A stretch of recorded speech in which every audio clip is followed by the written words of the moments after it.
The sponsor of my stream and podcast is DistroKid. If you want 10% off on your first subscription with DistroKid, release your music to the world on every major music platform. Make sure to go to my website, andrewvanzark.com, and click on the discount link under the tab of DistroKid.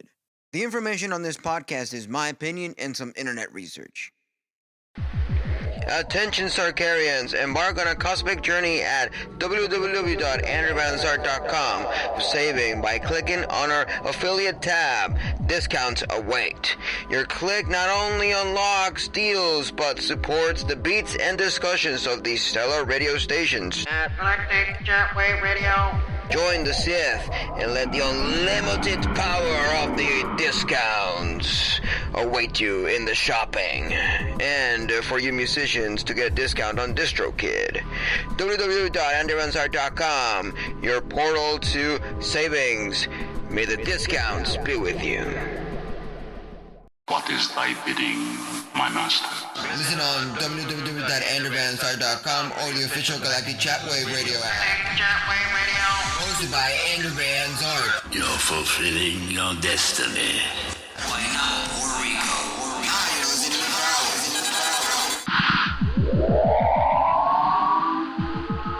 Hello, welcome to Galactic ChatWave Radio. I'm Andrew Van Zark, and this is your safe space to go Star Wars, music, and other geeky topics. So, today's topic is Sharmeen Obaid-Chinoy sets to direct provocative Star Wars film. You know, this is quite crazy, you know. And Daisy Ridley will reprise her role as Rey Skywalker in an electrifying new chapter of the Star Wars saga. So, Kiraito-ne. Yo. We have Kiraito-ne here right here in the show, and I want your thoughts. What are your thoughts on, Kiraito-ne? What are your thoughts on Rey Skywalker coming back to the big screen? You mean on what we were talking yesterday about your article? Yeah, my article. I was talking about it yesterday on my radio show, and I wanted to get your thoughts in the show, so... So I already mentioned a little bit about what I think yesterday, but I actually do not like the idea of Rey coming back as the protagonist. We can have her in the story, but I think the Rey's era is done. In the original trilogy, we had Luke. In the prequels, we had Anakin. In the sequels, we had Rey. If they're gonna do a whole new set of movies, I think we should have another lead role that is not Rey or Luke or Anakin. A whole new character. It doesn't matter if it's a guy or a woman. I just want a whole new person because that's technically their business, Yep. And for those of you that actually wanted Rey Skywalker to come back, I'm sorry. But she is coming back though.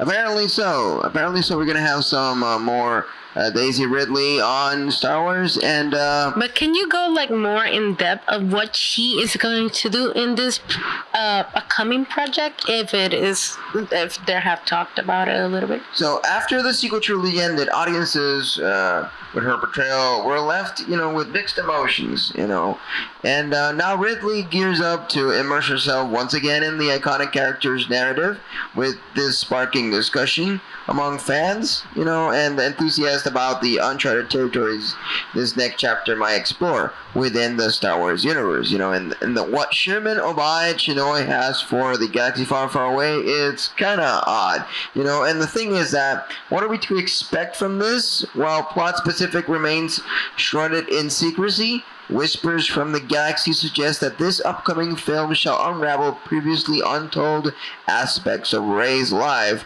post the rise of Skywalker. Ridley, brimmingly with enthusiasm, shared, "Rey holds a special place in my heart, and I can't wait to explore new dimensions of her journey within the Star Wars universe." So, And as Rolling Stone reported, in helming the new Rey film, Obaid-Chinoy will become the first woman and person of color to direct a Star Wars movie. Obaid-Chinoy recently worked on the Miss Marvel TV series and has won 2 Best Documentary Short Films Oscar, first in 2012 for Saving Face, and then again in 2015 for A Girl in the River, The Prince of Forgiveness. Adding a thrilling dimension to this project is the appointment of acclaimed filmmaker Sharmeen Obaid-Chinoy as the director. Known for her groundbreaking documentaries, Obaid-Chinoy ventures into the realm of Star Wars with a promise to redefine the cinematic experience. Amidst the rising anticipation surrounding Ridley's return and Obaid-Chinoy's directional vision, fans eagerly anticipate further revelation about the film's cast, new characters, and its place within the vast Star Wars chronology. In a recent interview, Obaid-Chinoy provided a glimpse into her directional trajectory, asserting, "I like to make men uncomfortable." So, the untitled Star Wars sequel is poised to commence production later this year, sending shockwaves of mixed emotions through the farthest corners of the galaxy. So, she wants to actually make a film out of Rey Skywalker, building up all this feminist movement and making men uncomfortable. I really don't know why could that be a thing. So I honestly don't know exactly how to take this. Like Star Wars Theory said, I don't care if it's an alien, a woman, a man, whoever it is, I just want a good story.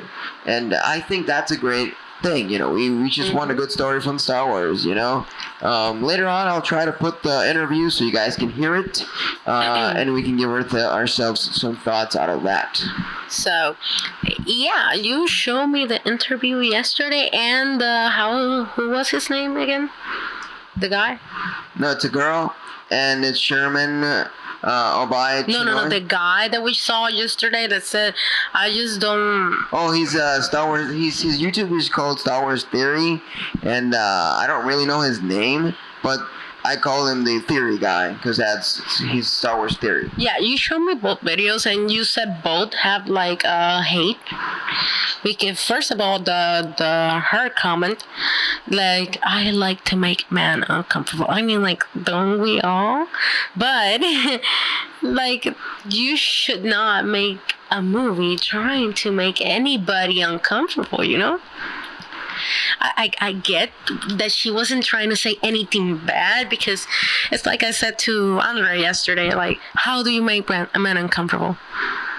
You take the protagonist from them. You take the lead role. That's what you do. You steal the spotlight from a man and they fucking get pissed, But I also agreed with Star Wars Theory, because, like I said, I don't care if it's a boy, a girl, a dinosaur. I just want a fucking good story, They've been doing really good, but I have to be honest, I don't hate the sequels. I actually do like them, but they lack a story, a lot. Yeah, they do lack a lot of story. But before we continue, let's listen to what Sharmeen Obaid-Chinoy said in the interview, so we can get ourselves discussing it a bit more. Now. And so you are watching the lessons of, and it's a dramatization of the lessons of it. As an activist and an artist, do you make that calculation? Who is my target? You talked a little bit about, I want women to watch this, and I want them to feel empowered, and I want my daughter to have heroes. I couldn't help but notice a thread through each of these, that the men were assholes. And I'm wondering,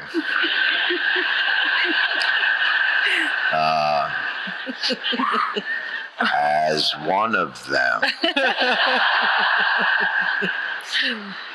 what is the balance of activating a force for change, but also trying to permeate that patriarchy, that power structure? And is that a part of the calculation of your art as well? And what's been the reaction to that?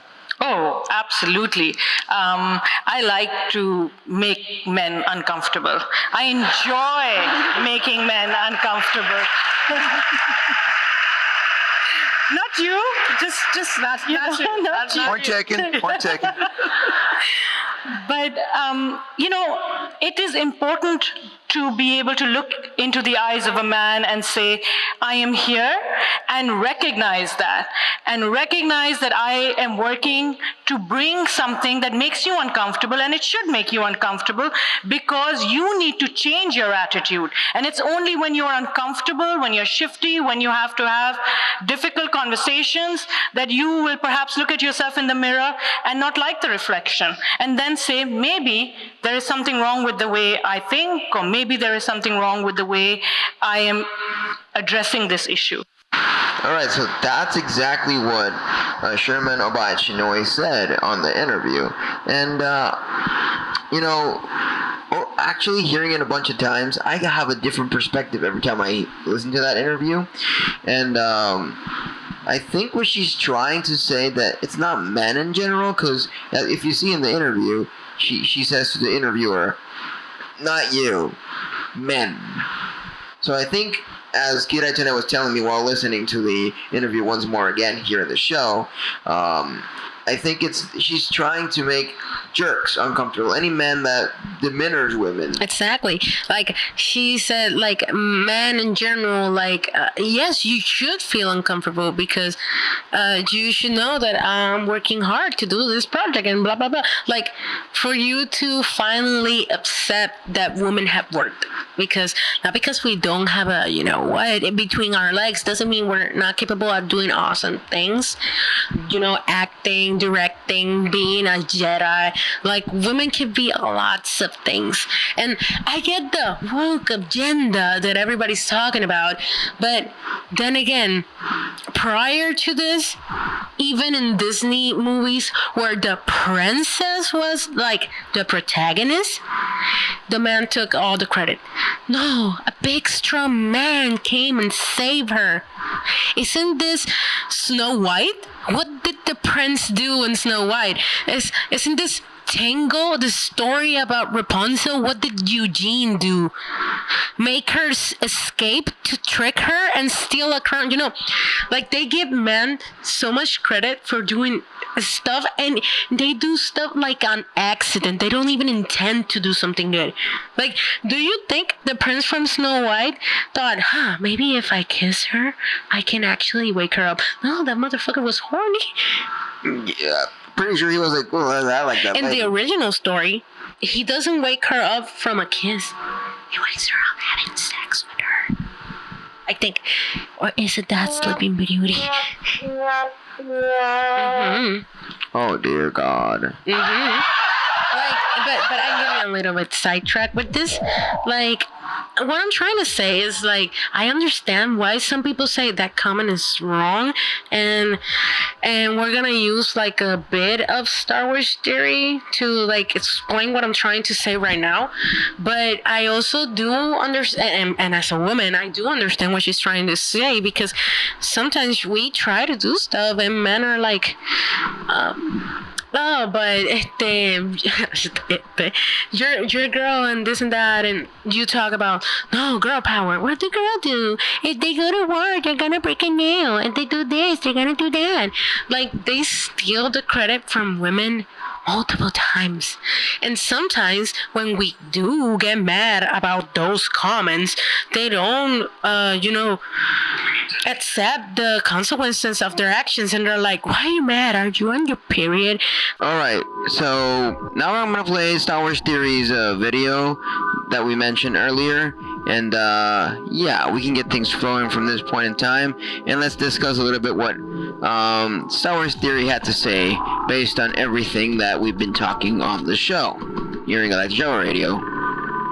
What's up, guys? Welcome to another video. We have entered 2024, and this came across my feed today on X, Twitter, I still don't know what to call it, but Sharmeen Obaid-Chinoy on the upcoming new Jedi Order movie. I'm very thrilled about the project because I feel what we're about to create is something very special. And we're in 2024 now, and it's about time that we have a woman come forward to shape a story in a galaxy far, far away. What? I'm making this video because I really don't understand the constant obsession with whether it's a man or a woman behind the camera or the story. I really don't get it. Let's just tell a good story. This constant narrative about, is this story about a woman? Is this story about a man? I simply don't care. I only care about good Star Wars. It could be an alien writing the story or directing the story. It makes no difference to me. I believe today we have equal opportunities for all the sexes, and I think that whether it's a man or woman is irrelevant to what really is a testament as to how popular and amazing Star Wars has become, and that's simply because of the story. It's got nothing to do with any agenda or politics or anything like that, and that's what made Star Wars timeless. Now, of course, we have had many women tell Star Wars stories previously. I believe in The Mandalorian, Book of Boba Fett, we've had many directors that were women. Bryce Dallas Howard being one of them, of course, who is a fantastic director. And, I like to believe that when directors come in to write episodes and stories or direct episodes, they also do a little bit of the writing and tweaking too. It's not like they're going exactly verbatim cookie cutter from what the script says. So I personally am pretty concerned about this movie. I've seen some of Sharmeen's comments about how she likes to make men uncomfortable. I enjoy making men uncomfortable. And it just seems like, if we, for a second, I want you to imagine, if we had a man saying something like that coming into a Star Wars movie, it's about time that we have a man tell a Star Wars story. Or we have him saying, I like to make women feel uncomfortable. I'm really failing to understand what the difference is here when one is not okay and one is okay. So I think if we really want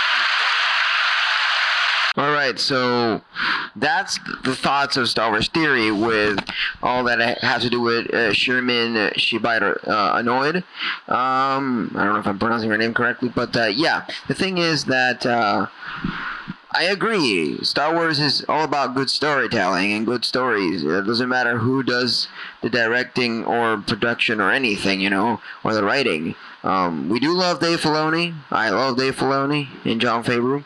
But we've had in the Book of Boba Fett and Mandalorian different women directors, and we haven't complained at all. Why would we complain with this? Oh, just because she said that she likes making men uncomfortable? Who is she going to make uncomfortable? Actually, the jerks. The people that are against the feminist movement.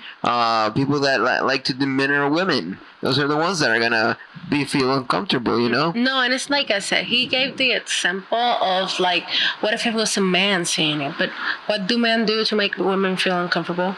They make them feel unsafe. They make them feel like they're gonna do something to put them in risk. And I like making women feel uncomfortable. That's like a really awkward comment for a guy to say, because you know why they say it. But when a woman says it, it's not right. I'm not saying it's right to say it, but how do you make men uncomfortable? If I came up to you and I would be like, "Hey, baby, you're not gonna feel uncomfortable. You're actually gonna enjoy it." Because men don't work like that. Men feel uncomfortable when a woman says, "You can't do that. I'm better at this than you."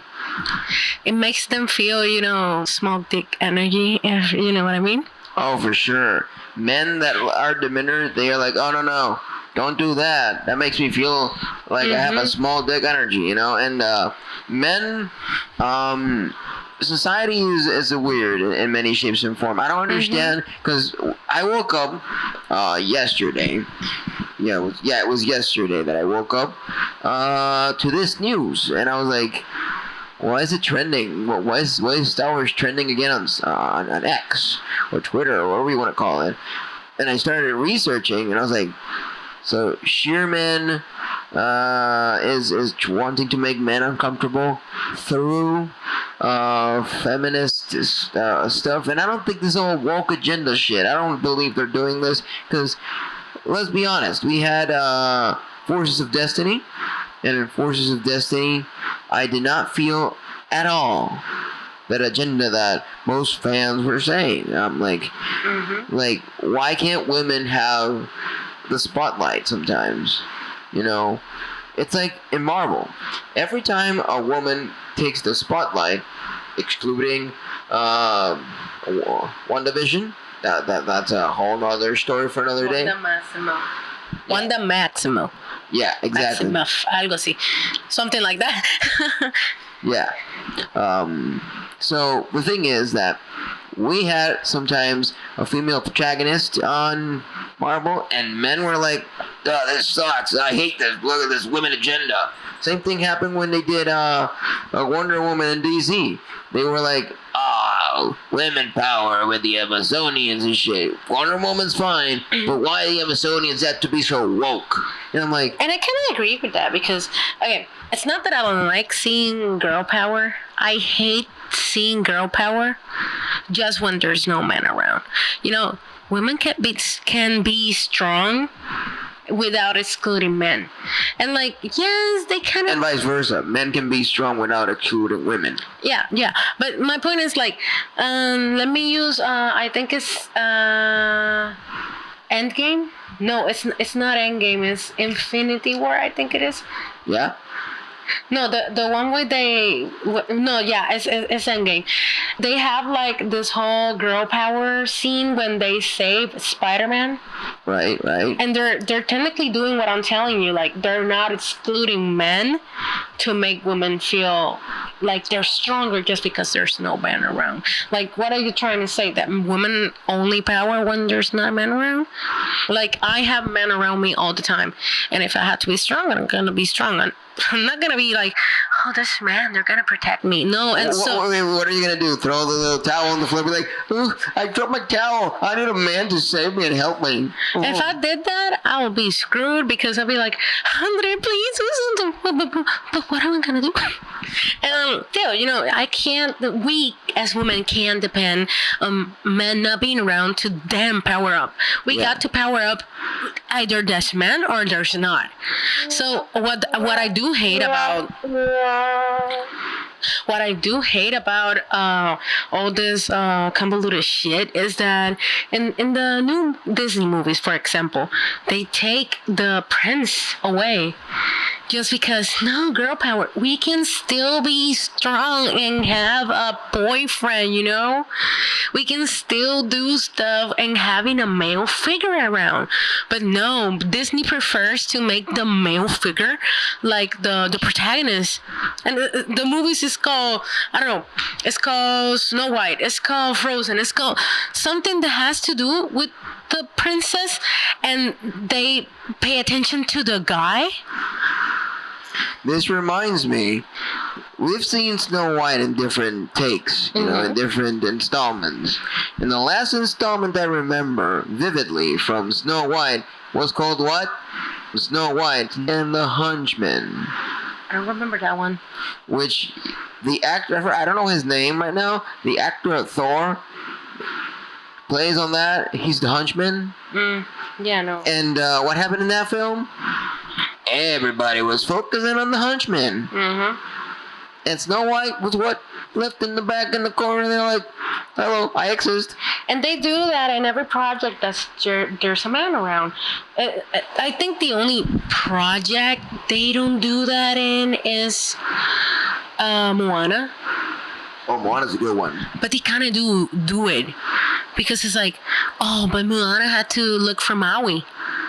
Right. She wouldn't be able to do anything if it wasn't because of Maui, when she was the one that figured out Teka was the Fiti. Yeah, exactly. But no, they give all the credit to Maui. Like, Moana did do the stuff, but Maui's the big, strong man that came and saved her. She was the one that went looking for him in the first place because that's what her grandma told her to do. But they'd rather give the credits to the man. And he was the one that did the mistake in the first place anyways. He was the one that took Tafiti's heart to give it to the humans. And Moana had to come and fix that big-ass strong man's problem. You know what I mean? But back to Star Wars, because I got a little sidetracked with the Disney princess, but it's a good example, you know? You don't have to take away the man to make the woman feel powerful. Exactly. And I never understood and never will understand why they do that. Why do they want to make either men strong and screw women or make women strong and screw men? Why not make both powerful? Imagine a movie. Like, it doesn't have to be Star Wars. It could be cartoon. It could be whatever the fuck you want. Justice League. We have Wonder Woman and we have Superman. We got Batman. Do you actually like Wonder Woman? I mean, I do like Wonder Woman, but let's think about her. Depends what you say. I like Wonder Woman. Awkward silence. Thank you. Thank you very much. Okay, so what I mean when I say do you like Wonder Woman, do you actually like the character of Wonder Woman? Because it's good. In the cartoons, she's actually cool. When I mean Justice League cartoons, not the original cartoons. But let's think about Wonder Woman's story. Why is she strong? Because she grew up in the Amazon? Yeah, in the Amazons with all women, and all women were like, we are strong by ourselves. We don't need men. And when she saw a man for the first time, she was like, that's the shit. They took men away to make women feel strong.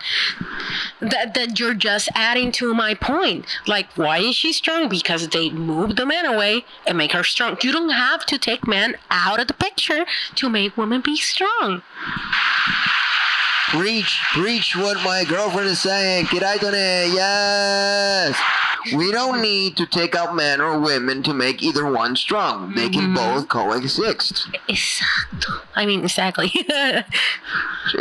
Disclaimer, we're from Puerto Rico, so my girlfriend tends to go back and forth with the Spanish and the English, so it's okay, whatever. I laugh with the J and with the H. So sometimes I'm like, ha ha, and sometimes I'm like, ha ha ha. You know, it is a thing, you know? So, yeah. Anyways, so our point is that Star Wars is not about who's in power, who's not in power, who is in the dark side, or who is in the light side, or who's a rebel, who's a resistance, who's the first order. We don't care about any of that. We only care about a good story, compelling characters, and that you can continue adding more characters from the Legends side. Please, Lucasfilm, if you're listening, please add more Legends characters. I beg of you, we need the Old Republic and the High Republic to be part of the big screen, please. And, talking about good stories. So, many of you guys know me because I used to appear some Mondays on AMP with Andre talking about what I think about the movies because I was seeing them in 2023 for the first time. And I did get my opinions, my first my first impressions on the movies without knowing the whole story. I talked about episode 4, I talked about episode 5, 6, the prequels, and last time I kinda talked about episode 7. A little bit at the end of the last time you went to my show. Yeah, I kind of mentioned, I lately watched it. But what many of you don't know is that I watched Rogue One. I watched a Han Solo story. I watched episode 8 and 9. So I finally finished all the Star Wars movie up to now, right? Yeah. Oh, and I saw the Clone Wars cartoon movie. Yeah, but we actually already talked about it. We actually made an episode about it, but you can, Yeah, but what I'm trying to say is that at this point today, I do know everything that is in the movies. So I finally understand what I didn't understand at first. So some of my first thoughts have changed a lot. And I do have a really compelled opinion of all the movies up to now. So if Andre would permit me and do questions to me, I'll talk what I think about this. I actually want to ask you something that you were talking to me about. Jingle bells. Oh yeah. In my house there's a lot of decorations of Xmas and I have ADHD, so I get distracted. And in Puerto Rico we celebrate Xmas quite a few till times. February, basically, because we do have a second Christmas. Many of you wish you had a second Christmas, but us in Puerto Rico, we do have a second Christmas. We be getting candy all year long. Yeah, we get Santa Claus. We get Three Wise Kings. We get that party that we don't like going to. La Sanse? Yeah. La Octavita? Yeah. No, those are two different parties. But but still, we do the Octavitas and the Sanses. I don't know how to say Octavitas in English. That's the correct word, Octavitas. We do Octavitas like eight straight days where we're partying, saying Christmas party. Drink, But I don't do that. I party in my house, in my bed, sleeping. I do go to the calles of my house. I go to the muelles on my cama. Exactly. Anyways, so the thing is, I wanted to ask you. Okay. From earlier today, you told me that you have a new perspective on why did Obi-Wan supposedly let himself get killed by Darth Vader. I want you to give me your insight on that. You guys let me be so wrong about this. Like, I remember on AMP, Dream Warrior was like, yeah, he let himself get killed. What a dumbass. And Under was like, yeah, he's so dumb. I thought the same thing. And nobody told me. I understood this in episode 9. It was because Andre told me, because if not, I wouldn't understand. So, what happens in episode 9? So, Leia and Ben both technically die because their purpose was fulfilled. I didn't know that Force-sensitive people, not just Jedis, Force-sensitive people, when they have accomplished what they had to do in this world, they just disappear and die. I didn't know that. They become one with the Force. I did not know that. So, and I was like, I'm thinking about this. Like, in Star Wars, every time somebody dies or gets a hand cut off or something, we do actually see the hand fall, the body fall. We do actually see them in a way get killed. But let's think about this. We never saw like Obi-Wan get like cut. We just saw his clothes just. So Obi-Wan, his destiny, his, how you say it? His purpose. His purpose. Thank you.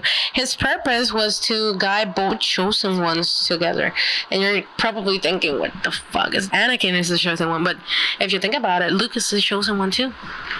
And in a way, yeah, he was technically the chosen one of the original trilogy, even though not really, because George Lucas himself and everyone that works behind Star Wars has said Anakin is the chosen one, no matter how you watch the whole franchise. No, okay, like, yeah, Anakin is the chosen one, but in a way, if you think about it, Luke is the chosen one too, because they both are. If they couldn't have accomplished either one of their purposes if they wouldn't met. Anakin and Luke were destined to to bring balance to the Force again. Both of them did, because Luke did make Anakin come back into their senses, and Anakin did kill the Sith Lord. Sith Lord. Sith. Yeah, Palpatine. Yeah, Lord Sidious. Acne Lord. Yeah, the Acne Lord. What is that? A Sith? I'm sorry. He's not a Sith. He's not a Sith. Remember, he's a Sith. English is not my first language. I do speak Spanish. Yeah, so it's a Sith Lord. So it grows in your face and you gotta pop it, you know? Acne Lord. Okay. But yeah, what I was saying before, Obi-Wan's purpose was to guide both chosen ones together. He was destined to bring Luke to Anakin. He was destined to guide Luke and guide Anakin because he was his master. Yeah, he was Anakin's master, and for a short period of time, if you think about it, he kind of was Luke's master. Yeah. He wasn't exactly, because he didn't show him the way of the Force. No, he was taken to... But he did guide him to it Yeah, he was sent to meet Yoda, and Yoda actually trained him. And from the little that I watched about Obi-Wan, I have only seen like 3 episodes at this point. He did look after Luke and Leia, so he kinda, in a way, got them to the Force accidentally, because as Andrew told me, Uncle Owen didn't want Luke to have the same fate as Anakin. Yeah, that's why Obi-Wan stays far behind in a cave, hidden, and changes his name to Ben because he didn't want no one to know he was a Jedi. And at some point, he said to Uncle Owen, "Hey, we have to train Luke." At some point, he was like, "Stay away from Luke. We don't want the same fate to happen to Anakin." And that's why for a long time and for a brief time, until Luke got like to his teenage years or young adult, He looked pretty old. Like probably, let's say, young adult. He was probably the same age as Anakin when he turned evil. Yeah. Because if you think about it, they do look at the same age. Yeah, they look kind of similar in age. So the point is, by that time... If that's true, basically, Luke started when his father left off. Exactly. So that's kind of... Their story kind of parallel in a way. Yeah, in a way. But not exactly. So we're getting a little sidetracked to the story. But we're not actually getting sidetracked to the story. I think I just over-explained what I was saying. Yeah, you're just over-explaining a little bit, but we get the point, you know, and even though Luke got trained by Yoda and Endor, and Dagobah, my bad, Dagobah, sorry. How would you say because you're the one that knows the names? You can say Maria del Pueblo y yo Yeah, sorry. I always confuse Endor with with all that stuff, the moon of Endor, the Dagobah and all that. I'm not good with the planets. Disclaimer here. I always confuse them. I'm only aware of Tatooine, and that's about it in Hoth. The only one I recognize is Camino, because Andre has an app that gives him the water, and every time it's raining, it says, "Outside is like Camino." Yep. And, so every time he says, "Outside is like Camino," I'm like, "Oh, it's raining, fuck." Yeah, because in Camino it's always raining. So technically, that's the only thing I know about those places. Well, you do know Coruscant. Coruscant is the place where the Jedi Temple is and where the... You know what I do know? That Star Wars exists, right? No. More importantly. What? You're gonna call me cuarto. She knows her room, and she knows her house, and my house, and my room, and... and that's the important shit. That's all we gotta know. Which one is the left? That's how it goes. That's how it goes. F you. No, it's more for me that I was saying stuff wrong. Why do I keep saying Endor? And the thing is, what pisses me off is that I say that on air, and the chat's always like, "Yeah, you're right." And I'm like, "Why aren't you guys correcting me?" They're like, "Fuck this guy." My brain, I'm saying Dagobah, but for some reason I keep saying Endor, the moon of Endor. That's where the little creature, little furry creature, what do they call it again? Now you're getting sidetracked. Ewoks. Yeah. So the thing is, once Obi-Wan confronts Vader in Episode 4, that was the purpose was not to confront Vader in that point in time. I do see Episode 4 really differently than what I did at first. I still think it's boring. It is pretty slow. I don't think it's a bad movie. It's really good. And like I said yesterday when we were talking about this same topic, I think Star Wars wouldn't be what it is without that movie. Yeah, I think it should have released that way. And then I mentioned that because I was kind of criticizing the sequels. I do enjoy the sequels. I don't think they're bad movies. But some people call them bantha shit, and I don't agree. They're not that bad. What is that? What's that word? A bantha is a mammoth from Star Wars, and people are saying it's bantha shit. You know, like a bantha shit. That's a really thought out joke. Okay, so I don't think they're shit. I do think they lack a story, because as I was mentioning yesterday, like I compared old trilogies. I compared the original, I compared the prequels, and I compared the sequels. And if I'm gonna repeat myself because none of you heard me when I said it, I said, okay, in the originals, we get to meet Luke, we get to meet Han, we get to meet Leia, and even the droids, and you get so invested with every single character, even R2. What does R2 do? Beep, boop, beep, boop, beep, boop. And he does all he does is move messages around, keep the plans of the Death Star, and open doors. But even if something happened to R2, you will start crying. Yep. Because they did a good story in every one of the characters. The story is really original. compelling. Now, let's think about the prequels.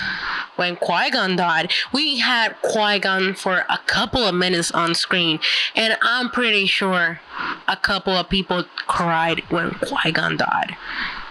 Qui-Gon? I didn't cry.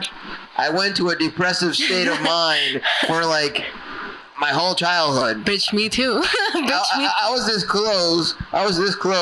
To go to my cousins. I was this close to go to my cousins and cry on their shoulder and be like, I need a therapist. Boy, I was watching it and I started crying. And we saw Qui-Gon for a couple of minutes. We get invested with Obi-Wan. We get invested with Anakin. And then we figure out this boy that we have been seeing in this prequel, is the guy that was a fucking asshole in the original trilogy. What a turn of a fucking events, am I right? Yep. Like, and you fall in love with all these characters. Now, let's think about the sequels. What do we know about Rey? That she's a nobody. And that's about it. You know, and she's a scavenger. And she's force sensitive. That's pretty much all you know. Well, you don't get to know about that until later on. Yeah, but still, you get to know that in the first movie. Because they hint to it like a couple of times. Because they make that the whole deal of Rey. This is a scavenger. And she is force sensitive. Oh my god. What? They make it like a fucking big deal. And they don't. Is she a Skywalker? Is she a Palpatine's grandchild? And they don't actually focus on her. They just focus on her ability and what she can do for the plot. Like, it's not bad, but we don't know anything about Rey. And the thing is, like sorry to interrupt you, but when she was like when Luke was scared that she might turn into the dark side, how do we know she's not gonna do it? We don't know anything about her. We don't know if she would be like, oh, fuck this shit, I'm gonna turn bad like Anakin did. I know she doesn't know. She almost gave in at some point. But we don't know if she was or not. We don't know how her will is. We don't know anything about her. We don't know why she's a scavenger. We don't know if she knew her parents at some point or never knew them. We don't know what she did in those years before figuring out she was force sensitive and becoming the Jedi. We don't know anything about her. Now, let's talk about another character from the sequels, Finn. I think Finn was a character that had quite potential. He had a really big potential because he was a trooper, and what we know about troopers is what is it that we know about troopers? You told me. They are just trained to serve the Galactic Empire blindly. And you told me they have them since they were children. They kind of do it like the Jedi. They take them since they're very young and train them to be. They take him at any point in time because Han Solo was taken to the Galactic Empire pretty old. So they take them at any point in time. That's my exactly point. When did they take Finn? How do we know how Finn ended up there? We just know he saw his friend died. I'm gonna say friend. Maybe there was just companions, but I'm gonna say friend because it did affected him to a point that made him want to escape and resist the Empire. So I do think Finn's story had a lot of potential in episode 7, but then episode 8 it went through the drain. I saw every scene that they have Finn so forced, and Andre can tell you, what did I say every time that we saw Finn on screen? What the hell's he doing? He doesn't compose anything on the scenes, on the film, on the whole franchise.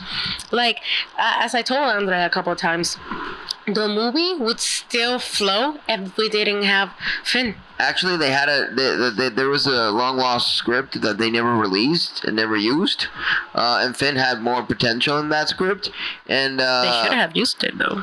And Finn was frustrated the way they treated John Boyega, that's the actor. He got frustrated that they didn't do what they wanted to do. At first, he didn't want to read that script because he was, pissed off with Disney and everything. But once he read the script, it was like, oh, damn, that was a good script. What happened to this? Why didn't they use this one instead? You know? They could have done something. Exactly. They could have done something really thought out with each one of them, because what do we know about Poe? He resists the Empire, and he's really impulsive. He's a pilot. And he's impulsive. That's all we know about Finn. I mean Poe. That's all we know about Poe. He is a pilot. He resists the Empire, and he is explosive. That's all we know about him. We don't know how he feels. We don't know how he got there. We don't know he has family. We don't know anything about any of these characters. Now, going back to what I was saying, what do we know about Luke? Oh, we know lots about Luke from the we know his original mom. trilogy and all that. We know his mom. We know his dad. We know who raised him. We know basically everything he did. Like, we know his whole story. What do we know about Leia? Basically all her story. I'm not a fan of Leia, but we do know basically all her story. And Leia's pretty well written down. And let me be more clear. What do we know about C-3PO? The only thing we know about C-3PO is that Anakin built him, and that's about it. We still know more from C-3PO than from Rey or Poe or Finn.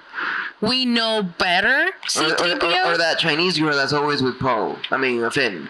The Chinese girl that's always with I don't even know what she did in the movie. I don't even know what the fuck she was always was. She was always the sister. Do you even know her name?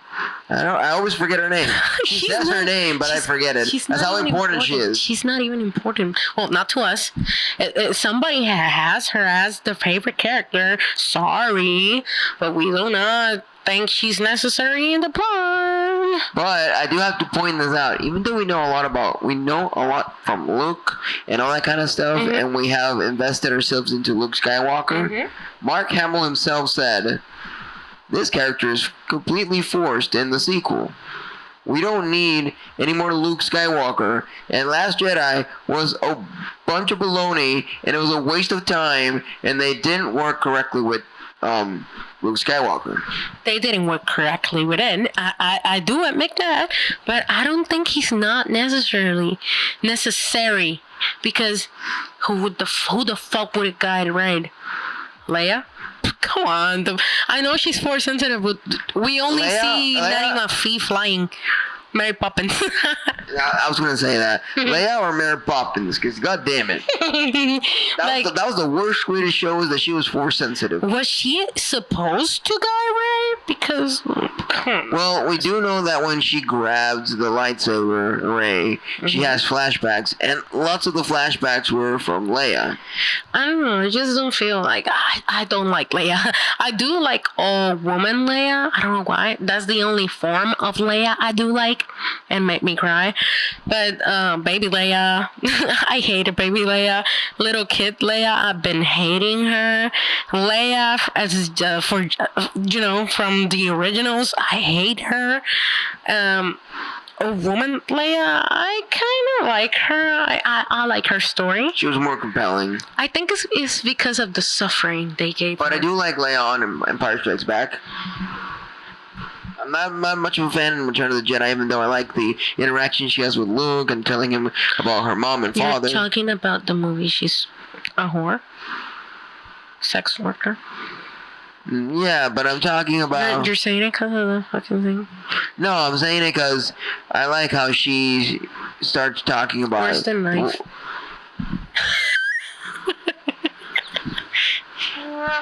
Aw, come on, I'm just getting... I was just trying to be, the jealous.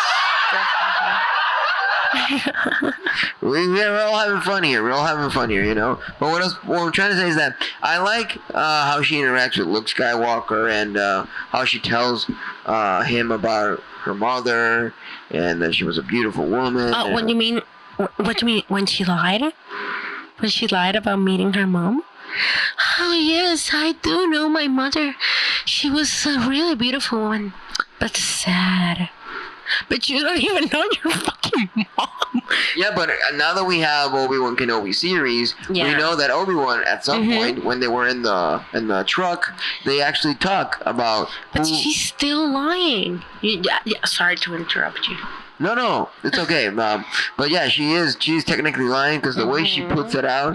But I think it's not that she's lying. I think that Lucasfilms, the people behind Lucasfilms, had just bad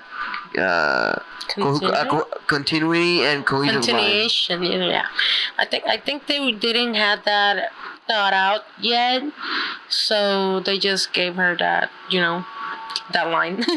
Yeah, and the thing is, that's a problem with Star Wars. We go back and forth, it's too much. The other thing that Leia say, and I'm like, bitch, you fucking lying. When Luke says, I'm your brother. I knew it, bitch, you kissed him. You kissed him really passionately. Like, I don't even kiss my boyfriend like that. And you're saying it was your brother, so you wanted to kiss your brother like that? Bitch, I'm sorry, is you sick? Like, do you... And it's not... Like, I thought they were like brother and sister, like you and your brother, that he's a little bit older than you. I thought they were like that. I'm not saying it's better, but doesn't it... them being twins, like more like sick, they share a womb, they were born basically at the same time, and they kiss really passionately, and she's like, I knew it. I had a feeling. I'm so smart. Bitch, you're a fucking liar. I'm pretty sure behind the scenes what happened was that Carrie Fisher had the hots for water break. I think it's that Carrie Fisher behind scenes had the hots for Mark Hamill. Was like, hey, George Lucas, can I have a scene where I make out with Mark Hamill just to have an excuse that I kissed him? I see you red. She was like, oh baby, kiss me. I'm pretty sure that's how it goes. I'm not sure. I wasn't there when that happened. I wasn't even born. But we're getting a little sidetracked with that.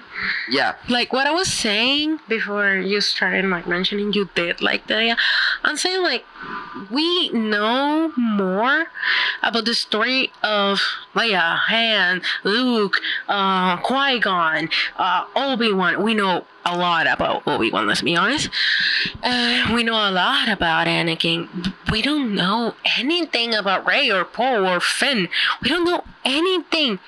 You know, the character in these sequels that we kinda know the better is Ben, and we do not even know Ben. But we feel like Ben as in Ben Solo, not Ben as Obi-Wan Kenobi. Sorry. Ben Solo, Kylo Ren. Let me say Kylo Ren. Sorry, my mistake. But the reason we feel like we do know this character is not because we actually know him. Sorry. So no. Sorry. So the reason that we feel like we know him is because we know his family. We know his grandpa. We know his uncle. We know his dad. We know his mom. Like, of course we're gonna feel like we know this little baby boy, emo kid. Like, what we do not know is how he became bad. They do give us a brief explanation and backstory, but I feel we needed more. That's not even an explanation. They just put Luke saying, "I felt the dark side," and I try to stop it, but before he attacked me and all that shit. But then when you ask Kylo, he says the opposite. No, this guy wanted to kill me. I was calmly sleeping, and my uncle. And my uncle woke me up. He was going to slash me to smithereens. I was calmly sleeping, dreaming the dream of the goddess, and I felt something really light and warm in my back. And when I look back, my uncle is looking like a fucking creep at me. And then he's going to slash me into pieces. So I grab my lightsaber as quick as I can, and I try and fight him. And then I run away and become bad because he was gonna kill me anyway, so I'm gonna become bad. I'm a bad fucking ass. And Grandpa was awesome. I fucking hate my dad. I fucking hate my mom. I'm gonna fucking leave. And I'm an emo kid from space. And he was there listening to Simple Plan. I'm sorry I can't be perfect. Do you ever feel like breaking down? Do you ever feel out of place? Like something? We're joking live with Kylo Ren. Okay, we don't hate Kylo Ren. We actually like Kylo Ren. What's sad is that Adam Driver said, "I'm done with Star Wars," just because they at the end of the sequel trilogy. But they don't need him. Actually, they can just make. Yeah, they can do like how they did with Han Solo. They had another character that made it younger. No, and not just that. They can make a cartoon. Well, yeah, they could do a backstory in animation. Why not? I mean, it would not feel the same, but at least we have something, you know? Well, we do. I don't know if you remember from the sequel trilogy, Captain Phasma. You know, the crone-looking trooper. She's a female. She's a blondie. The thing is, her backstory is not on live action. It's on a shitty cartoon called Star Wars Resistance, and that cartoon is pretty damn shitty. I like it, but I'm not gonna lie, it's shitty. But it's a fun watch. Mm-hmm. So if you're gonna watch that one eventually, come with the mindset that it's kind of shitty. But it's fun to watch. I remember another thing. I remember another thing I mentioned to you yesterday. Yeah? I was saying, like, I think Rey's story would have been better if Han Solo would still be around. Because they connected better. Like, you see, like, why does she connect with Luke? Because she's force sensitive. Why does she connect with Leia? Because Leia was talking to her. That's basically all she did. But she connected with Han Solo because he was also a traveler. He also didn't know his parents. He also got involved with all this convoluted crap out of nowhere. He too had to run away a couple of times because he was not wanted in any places, and he felt alone. Like, he understood Rey so perfectly. And I think if Han Solo would have stayed a little bit more with Rey, I think we would have seen a little bit of character development with her, at least, because the few scenes we do see her with Han Solo, it flows. Like, it flows so well that when Kylo kills his dad, she feels sad. She feels sad. I think she even cried for him. I don't remember well. Yeah, she does cry. She was in a pretty far back in the bridge, and she was with Chewie. And she starts crying. Yeah. Goes, and then like, I'm getting chicken skin from this. I swear. Yeah, you're getting. Okay, it's for you guys that don't know. Han Solo is my favorite character, so remembering him. No. Han Solo's not your favorite character. He's my favorite character. No. Han Solo is your poppy. He's my poppy. He's my daddy. Yeah, baby. She Not because she does weird shit. She does weird shit thinking about Han Solo. Well, what weird shit did I do?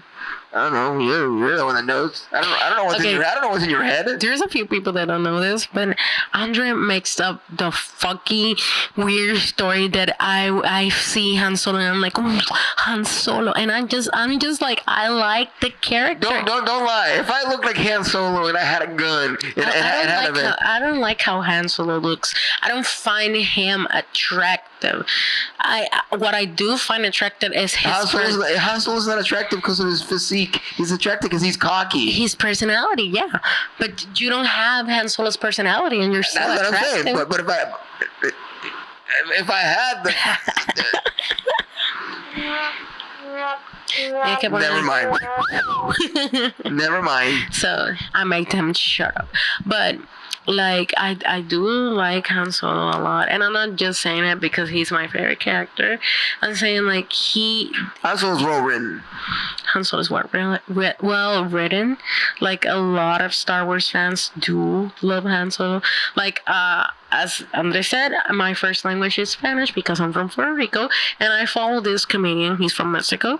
His name is Franco Escamilla. And his favorite character from Star Wars is Han Solo. Han Solo is really loved in the franchise. Like, he even mentioned that he started hating Star Wars because Han Solo wasn't around. And he said in the movie theater, he cried when Han Solo died. And I did too. I cried like a fucking baby. Andre was on a plane. I remember he was coming back from Orlando, and I was like, I'm watching episode 7 with my mom, and I just can't with this. And I'm talking like this, and I want to cry right now because it fucking hurts. But getting back to the sad thing is that you kind of expect that he's gonna get killed. The way that Ben Solo and Kylo Ren is looking straight at Han Solo's face, and he's like, "Don't do this! Don't do this! Don't do this!" But I don't get why he hates his father so much. What did Han Solo do for him to hate him so much? Nothing. He didn't hate his father. He just hated everything. He wanted to be as like his grandpa. Yeah, that's all. Yeah. He was trying to follow Darth Vader's footsteps. It's something like when Anakin killed all the kids. He didn't do it because he wanted to. He just did it because it was part of the whole schedule and plan. I still cry when I remember that scene, and it's not. Well, you're watching Obi-Wan Kenobi now. Yeah, I know. It's because of the little boy that comes, Master Anakin, the Sith have attacked. What are we gonna do? And he's like. That came out really good, and you have to admit it. But you're watching Obi-Wan Kenobi right now, and you're not gonna just see that. I'm not watching it right now. I'm gonna see them actually die. No, I'm not prepared for this. Okay, let's get back to. So, do you have any other questions? I got a kind of little like into detail with everything. So my last question is to follow back into the original topic of the whole episode about Sharmeen and all that. They're talking about there's no point in doing a continuation of Rey's story. One, because lots of people say that the sequels are bantha shit. I don't agree that they're bantha shit. I just agree they're just fun. They're not the best. It's just fun. They're good movies. I remember when we were watching episode 9 when Rey says, when Palpatine is like, I'm all the Sith, and she's like, I'm all the Jedis. Sorry. Then again, what are you on a vortex in the world between worlds with your words? Sorry. Lo voy a decir en español entonces. Y yo soy todos los Jedi. Me salió mejor en español. Jedis. Yo soy todos los Jedi. What are we, Castilians here? No. So, I remember when I was watching that, I was actually feeling it, and Andre was like, I'm like, she is. Shut up. In the story, she is. I like that episode. I like episode 9. I when I saw the 7, 8, and 9 at first, I was hyped that I'm still hating because I think they could have done a better story for Finn. Finn is not my favorite character. He's far from being one of my favorite characters. But I think they could have given us like a story where the Sith attack and they take all the children and kill all the parents, and he has to do that in order to not get killed. It would have been a good story for Finn, and everything that he would have done, even if he was scratching his ass, would have been important. Because if you think about it, every minimal thing that happens in the prequels and the original trilogy is important. Even if they're scratching their nose, you're like, that's very important to the story. That means that he's taking pain away from his body and blah, blah, blah, blah, blah. You know, like every little detail in the prequels and original trilogy is important. But when you think about the details that they have in the sequels, you're like, that could have not been there, you know? The only thing I liked about 7, 8, and 9, other than they were like fun and they were a good watch the first time I saw them, I barely rewatched them. I'm always going back to Empire Strikes Back, and I'm always going back to Return of the Jedi, which recently had their 40th anniversary. And I always go back to 1, 2, and 3, being 3 my favorite Revenge of the Sith. So the thing is that... No, my favorite movie from the originals is episode 4. Yeah. So my point is... No, episode 4. Okay, what the fuck is wrong with me? Episode 6 is my favorite one. Yeah. So my point is that 7, 8, and 9, when they came back, the only thing that was hyping me was that finally, Star Wars is back on the big screen. It's going back to the theater. Oh my god, shit. It's been so long since that has ever happened. And I've been wanting to see Star Wars back in the big screen since like a while back in 2015 when we got episode 7. I was like excited. The only sad thing is it's kind of similar to when they destroyed the Death Star the first time, but that's about it that I had to complain about. But I actually enjoyed them. I still enjoy them and I love them, and I think they're really fun and great to watch a million times. But are they perfect? No, by any means. Did I complain the first time I watched them? No. Do I complain now? Yes, because I've been seeing the flaws now. I was blinded the first time. But let's be honest, none of the Star Wars movies or series is perfect. They're awesome, but they're not perfect. Yeah. So the point I wanted to get to was... Sorry? Do you think that it makes sense to continue Rey's story, or do you think they should just leave it there and maybe cameo her in some other point in time and just bring us other stuff like maybe the Old Republic, the High Republic, which we're already getting the High Republic with the young Jedis. You know what I think Star Wars needs? What? New characters. They need to start from scratch again. I think they should like do what they try to do with Rey and do it great this time. Yeah. Right now we're gonna have with the Mandalorian. That's all, folks. Hell yeah. So the thing is, now we're gonna have with the Mandalorian and Pedro Pascal and all that kind of stuff. We're gonna have the Mandalorian season 4 turn into film instead of TV. Yeah, and it's gonna be released on the theater. Wait, so I had to see the show then? Huh? I have to see the show then to go see the movie with you. Yeah, but it won't take long. It'll just take us a few years to watch that. It's an hour per episode. It's 30 seasons. It takes you a few years. You watched 3 seasons in less than a year? Yes. Have you seen me watch TV? No, but some of the episodes are pretty slow. I don't care. I watched episode 4 in one day. I'll be able to manage the 3 seasons. Yeah. I love The Mandalorian. I think it's the best thing. But the point is that thanks to 7, 8, and 9, they are like the reason why we got the hype back to Star Wars. Sure, we had the video games, the books, the comics, and all that shit. But we weren't really paying attention to Star Wars as we used to, like in episode 1, 2, and 3, 4, 5, and 6. And the thing is, lots of people are saying we shouldn't continue Rey's story, and why do we want to add some feminist shit to this crap?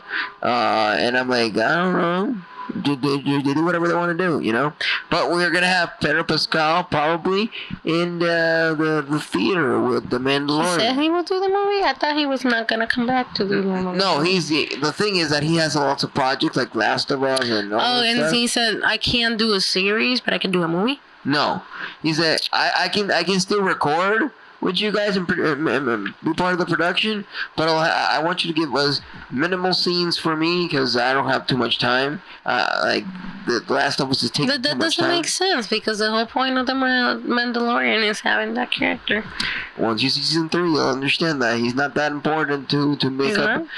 What I mean, that not that important. But he did adopt that Grogu, didn't he?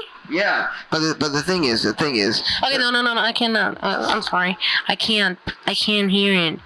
It's spoilers. No. It is. No, I'm not gonna spoil you. I'm being spoiler free. What I mean is that in season 3, with the Mandalorian, we see how they focused on another character for almost the whole season. And we barely complained, and we still had the Mandalorian. We still had the whole show of the Mandalorian, even though we were focusing on a different character. Okay, I'll take your word for it. So, but the question is, you're going back to the question. I was gonna say that right. Yeah. So you can give me your opinion. Do you think everything that Sharmeen wants to do with Star Wars should happen, or are we supposed to make men uncomfortable? I actually don't feel like we need to make anybody feel uncomfortable, you know? I just don't want... What are we going to have, a disturbance in the Force? I actually don't want more woke agenda on Star Wars. I think we have already a lot of women that do better than Rey. I like Rey, don't get me wrong. I enjoyed Rey's character, but I do think she's not the best character on Star Wars. No, and I agree. Okay, let's be honest. I don't like Leia at all, but I do think Leia did more than Rey. For sure. I don't like her at all. She's not my favorite character. I hate her to death. And I did say I don't want her on screen anymore. I did say it a couple of times because I fucking hate her. But, okay. But I still do enjoy her character more than I do Rey's. Yeah. I like that Rey is the new Jedi and she's a Skywalker and all that shit that try to make us believe. But I don't feel her, you know. I don't feel connected to that character at all. And I should, because I'm watching the movies like in a row. Not like you guys that did it. I watched them literally while they were being released, except the only ones I watched in a row were episode 4, 5, and 6. Yeah, when I was a little kid on VHS. Yeah, because they were. Or traditional TV. Or my neighbor that I envy my neighbor. He had the golden or platinum versions. It was like, oh, you got those versions, the master edits. Oh shit, you got the master edits. Buy them.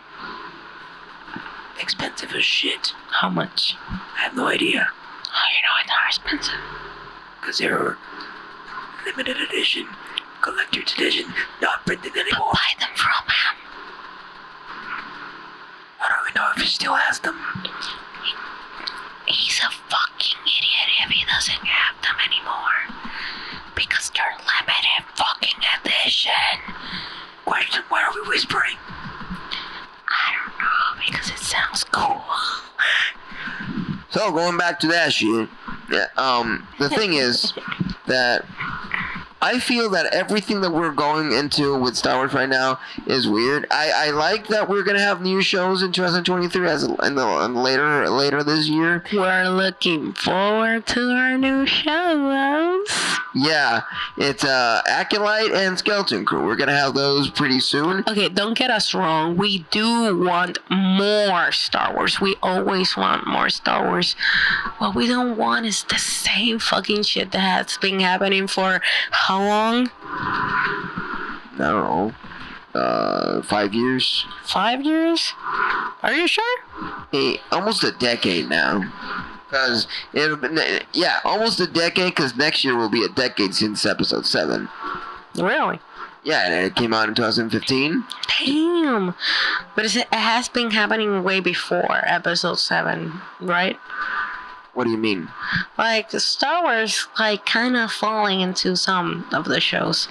Because people do complain about some of the other shows that Disney came up with. People are saying Disney's the problem. Disney made Star Wars bad. Disney's the problem. No, I don't think Disney's the problem. I think the problem is some of the directors. If Disney was the problem, we wouldn't have good shows like The Mandalorian, like Ahsoka. The ending of Clone Wars. Like, we wouldn't have good things if Disney was the problem. We cannot be blaming the studio for what the crew does. Not the crew. It's when they choose certain directors that they screw up. That's why I love that Dave Filoni became CCO, Creative Chief Officer. I love that he became a CCO, because that way we're going to have better creative ideas. David Filoni. Sorry.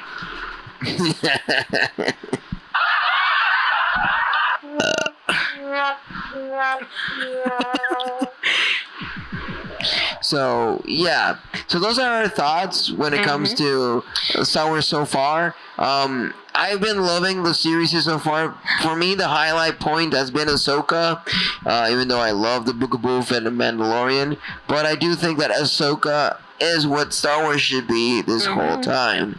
So I cannot give my opinions on Ahsoka because I haven't watched it. There's a lot of things you have to watch, and also another thing that I have a lot of shows to catch up with. Yeah, and another thing I wanted to mention is that we all love Clone Wars. And Clone Wars was inconclusive. And if it wasn't for